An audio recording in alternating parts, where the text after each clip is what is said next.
Hey guys, Cool Brick here with another city set review. This is Lego set 60017. I believe it's called Flatbed Tow Truck. And as you can see, hence the name, you've got a tow truck, which is in a flatbed style, and you also get a convertible car, which is in need of repair.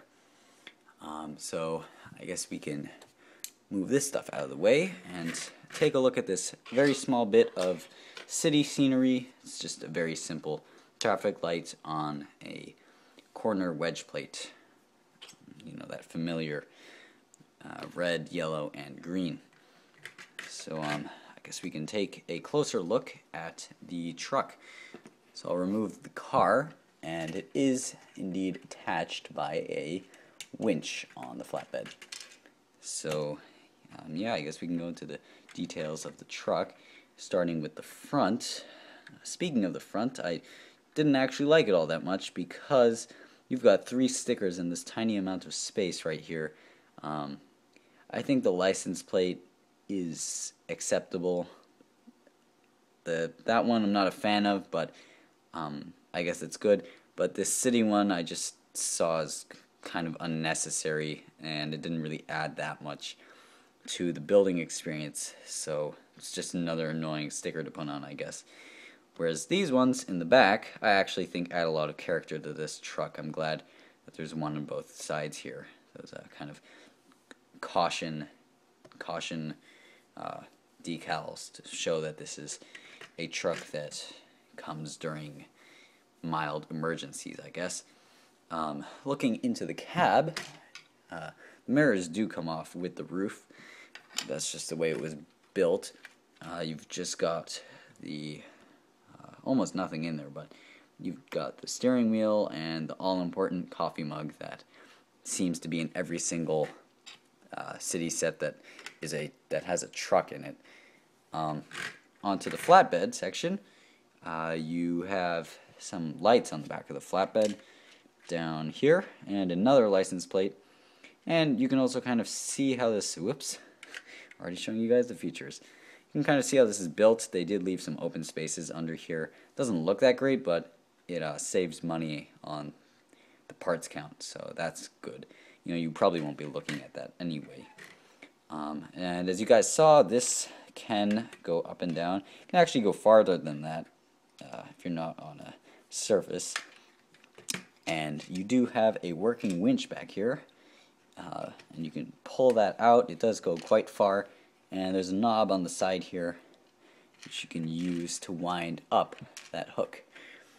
For the car, you've just got the standard Lego convertible, and when I say that, I really mean it. They have a pretty generic design, especially in the back. They love using this piece. I really don't know what it's called. It's an interesting piece, but they seem to use it a lot on these convertibles, and yeah, it's pretty indistinguishable from most of the cars that they do.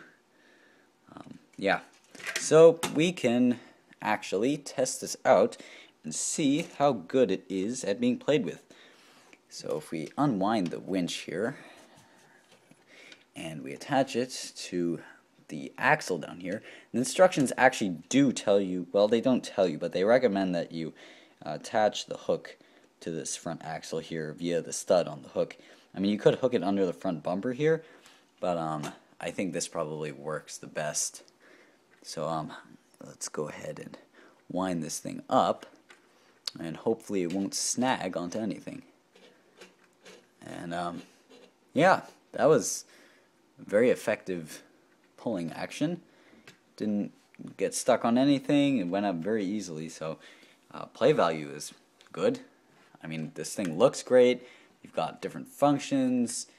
You know, the winch works great. Something I do really want to add is you can actually remove this part really easily, the flatbed, and then you're just left with this truck chassis with just the cab, and you've got this part on here, and it's almost modular because, you know, if you want to make something similar in dimensions to this, except like a dumper over here, you could turn this into a dump truck very easily.